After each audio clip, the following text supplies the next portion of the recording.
चलो देखो आगे अगला क्वेश्चन 53 से।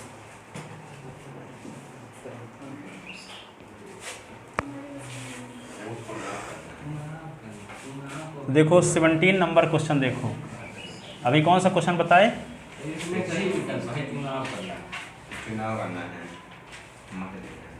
क्वेश्चन नंबर 17 नंबर क्वेश्चन क्या है?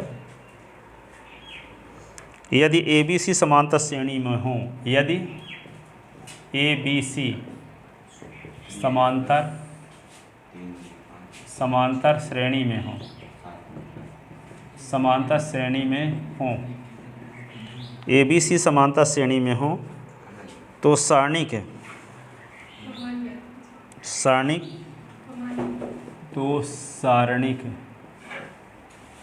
कौन सारणिक S+2 यहीं पे लिखे देते हैं S+2 S+3 S+2A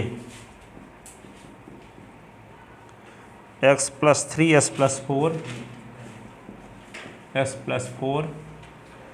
X+2B S+4 S+5 S+2C S+2C का मान है, क्या मान है? Number A 0, number B 1, number C X और D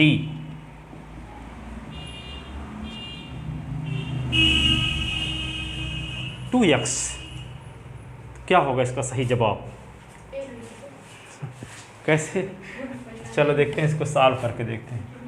आप लोग पढ़े थे 10वीं क्लास में और 11वीं क्लास में AP सीरीज। सुनो, यदि 2, 4, 6 AP में हैं तो यहाँ पे 4 से 2 को घटाओ, 6 से 4 को घटाओ, समान आता है। ठीक है, 2 बराबर 2 आएगा कि नहीं? इसका मतलब क्या हुआ? जब 2, 4, 6 AP में हैं तो A2 माइनस A1 बराबर A3 माइनस A2। दूसरा पद पहले पद का अंतर तीसरे पद और दूसरे पद के अंतर के बराबर होगा। तो जब यहाँ पे क्या है, यदि तो जब लिखो, जब ABC AP में है, AP में है, तो दूसरे पद से पहले पद को घटाने से जो मान आएगा वही मान तीसरे पद से दूसरे पद को घटाने से आना चाहिए कि नहीं? तो इम्प्लाइज क्या लिखेंगे? B माइनस A बराबर C माइनस B होगा। और ये माइनस B को इधर लाते हैं तो B प्लस B, और ये A को उधर ले जाते हैं तो A प्लस C। तो 2B इज इक्वल टू क्या हो जाएगा? A plus C। 2B is equal to A plus C। अब देखो, इसका मान निकालने के लिए यहाँ देखने से पता चल रहा है। देखो यहाँ पे पहला R1 पंक्ति को और R3 पंक्ति को जोड़ोगे तो X 2X 2, 4, 6। ठीक है, तो इन दोनों को जोड़ करके अब इसमें से क्या कर दें? इसमें R2 में 2 का गुणा करके इन दोनों को जोड़ करके घटाओ, यानी 2R2 change to R2 minus R1 plus R3, ये शून्य हो जाएगा कि नहीं? देखो यहाँ पे R2 में 2 का गुणा कर दो तो 2S प्लस 6 होगा। अब 2S प्लस 6 लाना है तो X 2X और 2 और 4 6, तो ये शून्य बन गया। यहाँ पे देखो, इसमें 2 का गुणा करोगे तो क्या आएगा? 2x प्लस 8, 2x प्लस 8 है। अब यहाँ पे क्या होगा? ये x 2x है और यहाँ पे 5, 3, 8।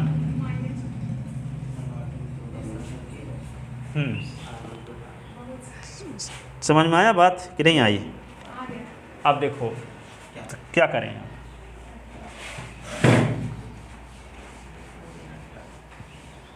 इसका मतलब इसमें 2 का पहले गुणा कर लिया जाए। तो किसी गुणधर्म क्या पढ़े हो?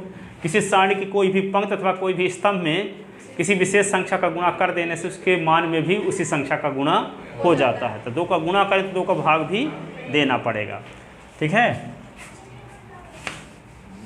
तो क्या लिखते हैं इसको?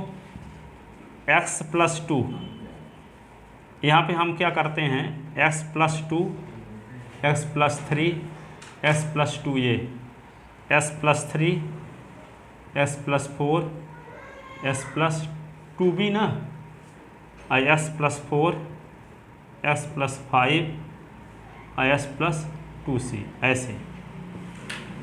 इसी को क्या करते हैं, 2 का भाग दिए तो 2 का गुणा कर देंगे, तो s+2, s+3, s+2a, 2 का गुणा करते हैं तो 2s+6, 2s+8, 2s+ क्या 4b, ऐसे।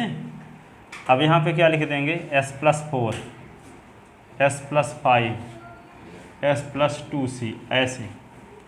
अब क्या करेंगे, R2 change to R2 minus R1 plus R3 की संक्रिया से,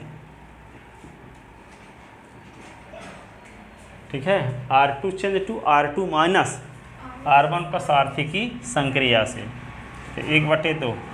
R2 में बदलाव होगा, R1 में नहीं, तो s+2, s+3, s+2a, ये क्या होगा, शून्य बन जाएगा। ये भी क्या होगा, शून्य बन जाएगा। ये क्या होगा, इन दोनों को जोड़ें तो 2s कट जाएगा, और यहाँ पे 2a + 2c, तो 4b minus 2a minus 2c, ऐसे आएगा।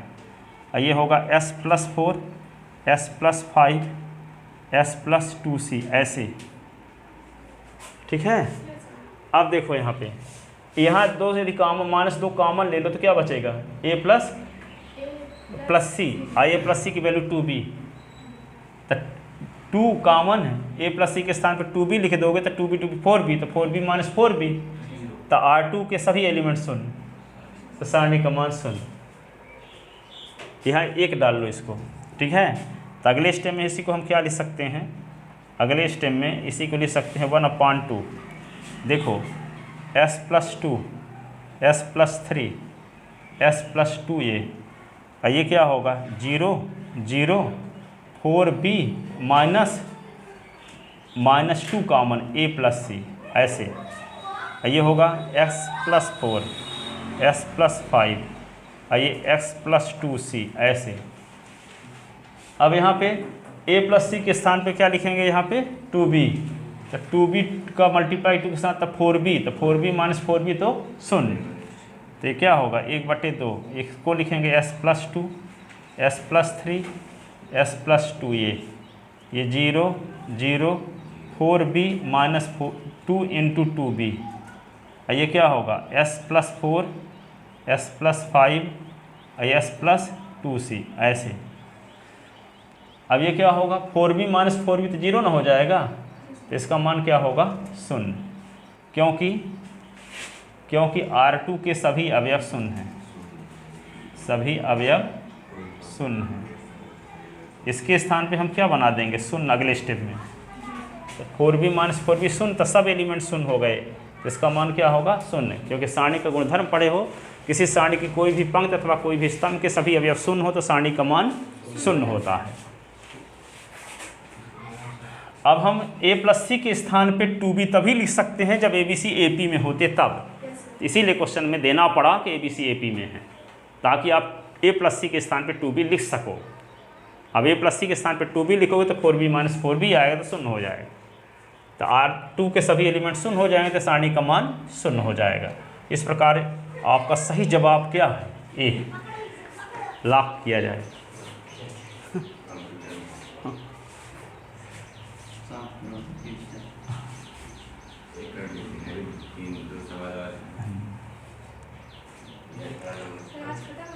तो कौन बनेगा करोड़पति में, एक आदमी 5 करोड़ जीता था, इसके बावजूद भी कंगाल है आज।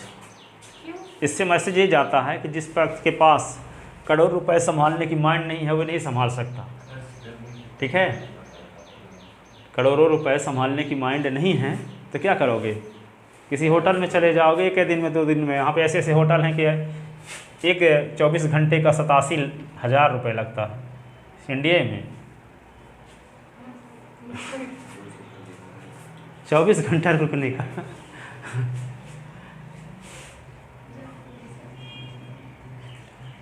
एक मोटिवेशनल एक स्पीकर है सोनू शर्मा, तो वे हाँ तो वे बोला, क्या बोला कि मैं कोई फंक्शन सेमिनार किया तो उसमें 11 लाख रुपए मिला, तो लोग फ़ोन करके बोलने लगे कि 11 लाख रुपए का क्या करने वाले हो। तो उसने बोला कि 11 लाख रुपए का मैं क्या करने वाला हूँ, सबसे पहले तो मैं 20 किताब खरीद कर पढ़ने वाला हूँ ताकि मेरा 11 लाख बचा रहे, ख़त्म ना हो। ठीक है, क्योंकि आदमी के पैसा आने के बाद बुद्धि भी खराब होती है। अब बुद्धि को ठीक करने का क्या तरीका है, सेल्फ है हेल्प की जो बुक आती है सफल लोगों की, उन किताबों को पढ़ोगे तो आपके अंदर का मटेरियल बदलेगा, तब आपका बदलाव होगा। अब आप अंदर से बदले नहीं हो तो ऊपर से चाहे कुछ भी करते रहो, कोई बदलाव नहीं होगा। ठीक है, तो अंदर से बदलने का क्या तरीका है, नई जानकारी हासिल करना। ठीक है, असली पढ़ाई तो उस दिन से शुरू होती है जिस दिन कॉलेज की पढ़ाई पूरी होती है। पर दुर्भाग्य की बात तो इस बात की है, दुर्भाग्य इस बात का है कि उसी दिन से लोग पढ़ना बंद कर देते हैं कॉलेज की पढ़ाई। जो व्यक्ति निरंतर सीखता रहता है वो जवान होता है, चाहे 80 साल का हो। जो सीखता रहता है, ठीक है, वे जवान होता है, वे 80 साल का। उल्टा बोल दिए, जो आदमी निरंतर सीखता रहता है वे जवान होता है, चाहे 80 साल का हो। और जो आदमी निरंतर सीखना बंद कर देता है वे बूढ़ा हो जाता है, चाहे 20 साल का हो। ठीक है ना, आपकी ग्रोथ तब तक नहीं होगी जब तक आप नई जानकारी हासिल नहीं करेंगे। इसलिए सबसे पहले आप लोग जानते हो क्या करो, एक किताब खरीदो आप लोग, लक्ष्य, और 30 मिनट रोज पढ़ने की हैबिट बनाओ। सर फ्लिपकार्ट में आते नहीं है, सब में आता है। ठीक है, 175 रुपए की होगी लगभग। ब्रायन टेसी की किताब है। अब अंदर जैसे बदलने के लिए तरीके बताए ना, जिस किताब को सोनू शर्मा कहता है कि फिलहाल 20 किताब खरीद कर पढ़ने वाला हूँ, उनमें से एक किताब यही थी, लक्ष्य। ठीक है, दूसरी थी रिच डैड पुअर डैड, तीसरी थी जीत आपकी, चौथी थी बड़ी सोच का बड़ा जादू। ठीक है ना, तो ये सब किताब पढ़ने से हाँ पढ़ने के लिए डेली पढ़ती हूँ। हाँ 30 मिनट पढ़ते रहो रोज। पढ़ने के लिए डेली पढ़ती हूँ, फिर भी पढ़ती हूँ। ठीक है, चलो देखो आगे अगला क्वेश्चन। कितने बजे टाइम था अभी? हाँ सर, सिर्फ 2 क्वेश्चन।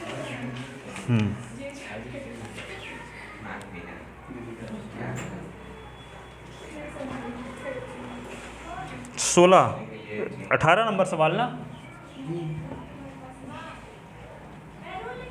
यदि एक्स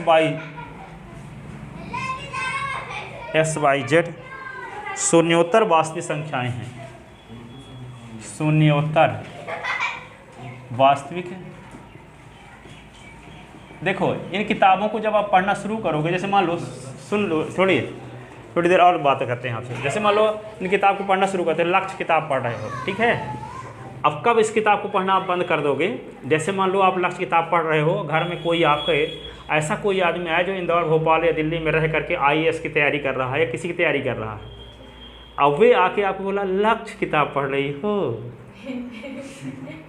इससे क्या होगा, ऐसे बोल देगा वे, तो आप उस दिन से पढ़ना बंद करोगे, क्योंकि उसी को तो आदर्श मानते हो आप। अब ये नहीं जानते कि वहाँ पे वो IAS की तैयारी करने जा रहा था, कैसी पढ़ाई कर रहा है, व्हाट्सएप में बिजी रहता है 10 घंटे, 2 साल 3 साल के अंदर घर लौट आएगा। और उसकी बात सुन ली, उसी को आदर्श माने हो आप। ठीक है, इसलिए आपका जो ड्रीम वूम होगा वो पाताल में चला जाएगा, उस दिन से आप पढ़ने बंद कर दोगे। और इस बात को भूल जाओगे कि बोलने वाला व्यक्ति क्या है, 95% समाज का व्यक्ति है जो टाइम योग्यता को बेचना सीख रहा है। अब टाइम योग्यता को खरीदने का नॉलेज आप ले रहे हो, टाइम योग्यता को खरीदने का नॉलेज ले रहे हो, ठीक है, लेकिन वे बेचने का नॉलेज ले रहा है। ठीक है, तो वे 95% समाज का व्यक्ति है। आप उसी की बात मानोगे जिस लेवल का आपको बनना है। यदि आपको 5% समाज का व्यक्ति बनना है तो किसकी बात सुनोगे? 5% लोगों की बात सुनोगे। आपके पास पड़ोस में कौन रहते हैं? 95% लोग। ठीक है, इसीलिए आप कर ही नहीं पाते वे काम। ठीक है, काम बनना तो इस टाइप का करते हैं, जब बनना इस टाइप का है तो करना ये, जो काम ये करते हुए करना पड़ेगा। ये तो सुबह उठ के पेपर पढ़ते हैं, सुबह उठ के TV देख के सोएंगे, ठीक है, दुनिया की बात करेंगे, घर की बात कभी करबे न करेंगे। अमेरिका की आर्थिक स्थिति ये है, जापान की ये है, घर की आर्थिक स्थिति के बारे में कभी सोचबे न करेंगे। मोदी को देश कैसे चलाना चाहिए उनको पता है, घर चलाना नहीं आता। तो ये चीज़ें हैं, तो यहाँ पे क्या है, इससे प्रभावित आदमी हो जाता है, ठीक है, क्योंकि आदर्श किसी और को माना है। आजकल कोई यहाँ पे घर का आपके पास पड़ोस का कोई भोपाल, इंदौर, दिल्ली चला गया ना, सब रिलेशन वाले और उसको फ़ोन लगाएं, क्या कर रहे हो, वो बातें करने में बिजी रहता है वे, ठीक है, बहुत सम्मानित बना। वहाँ पे आएगा हर दीपावली में कपड़ा वपड़ा पहन के वहाँ वाला, भोपाल इंदौर वाला, ठीक है, वह सब टीमें टाम बनाता रह जाएगा और वहाँ पढ़ भी नहीं पाता। रिलेशन वाले बात करेंगे, घर वाले बात करेंगे, वो 24 घंटे फ़ोन में बिजी रहेगा और फिर और दोस्त भी वहाँ बन जाते हैं, वहाँ बिजी रहते हैं। आजकल ये 95% लोगों का भी यही काम है।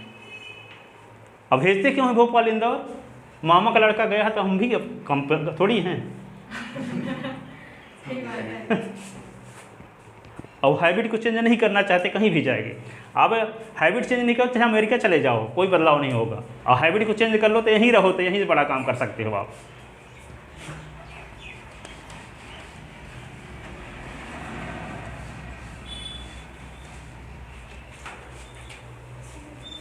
चलो देखो, शून्योत्तर संख्याएं हों तो आप व्यूह ए बराबर x0 0 x0 0 0 बाई 0 0 0 z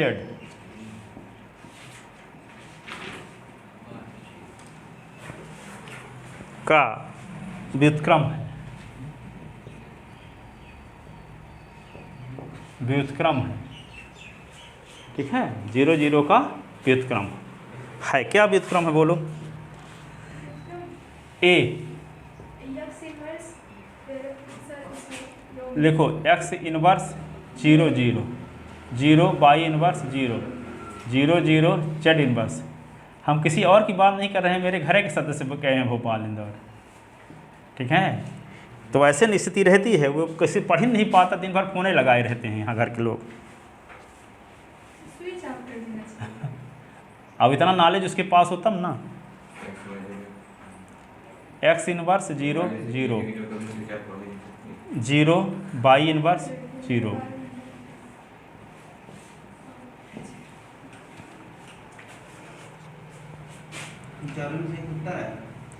अब कौन आंसर होगा वो सब लिखे गए, उनमें आंसर निकालना है, कौन करेक्ट आंसर है। सही नंबर आएगा। x0 आएगा क्यों ये बताओ। 0 by 0 0 0 z। D number 1/s by z, ये क्या है 1 0 0 0 1 0 0 0 1। ये ए का इनवर्स निकालने तरीका तो जानते हो, इनवर्स निकालोगे तो अपने आप आ जाएगा। इनवर्स निकालने के लिए इस एलिमेंट का फैक्टर निकालना पड़ेगा, सारणी का मान पहले निकालो। क्या होता है फार्मूला इनवर्स निकालने का, 1 determinant A into adjoint A. ये आप निकालोगे तो आपको अपने आप ये आ जाएगा। सॉल्व करें कि कर लोगे, डायरेक्ट कर लोगे, करने के तरीके तो जानते हो ना। ए नंबर आंसर सही है, घर में लगाना इसको अपने से। इनवर्स जैसे निकालते थे वैसे निकालना है।